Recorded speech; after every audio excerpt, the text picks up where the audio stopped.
My name is Ian Walton. I work for Oxford City Council and I'm responsible for recycling, waste and fleet within the city.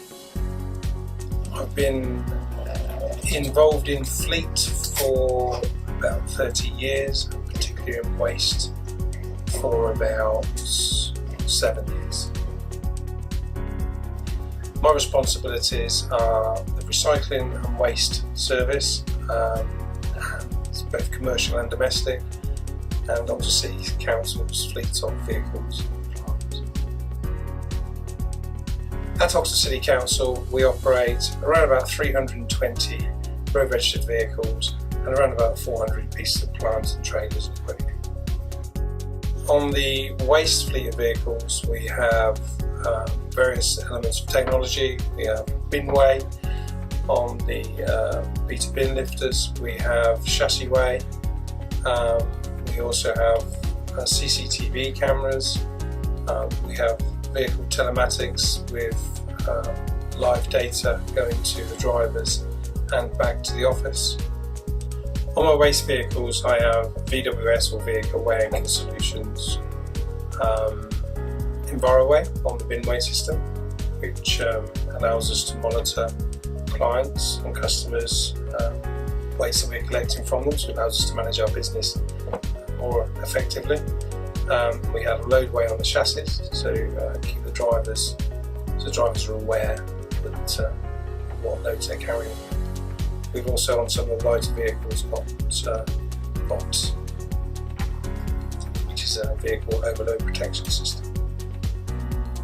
I think with a lot of the latest engine technology and chassis technology, the vehicles have become heavier over time, and we've noticed that payloads need to be monitored more closely by drivers, especially when they're doing multi-drops and multi-pickups.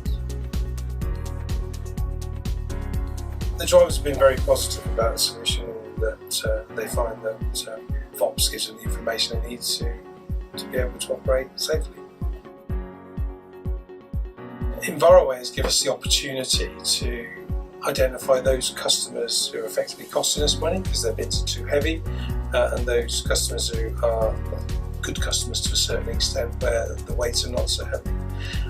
Those customers whose bins are heavy, we go and have a conversation with them and issue more bins, or we can do threshold weighing as well. So anything over a certain kilo, we will charge a customer over and above a set weight. We use environment weighing to give us that information. Loadways feed onto the chassis to allow the drivers of the 26-tonne refuse vehicles to identify when they've reached the maximum gross weight of the vehicle. Obviously going over that weight would affect their steering, affect their braking, so it's important they've got that information at hand, especially when they're loading vehicles and not too sure the density of what their loads are. So it's a great tool for the drivers to make sure that again they're driving vehicles safely on our roads in the city. I think it's an essential to have binway on a vehicle. We chose EnviroWeigh to weigh clients' waste. It's absolutely essential because the competition within the waste industry is very high. We go toe to toe with private contractors, and without the knowledge of what each client is putting in their bin and the weight of that bin, which ultimately determines what our margins are, we'd be pretty much left to guesswork.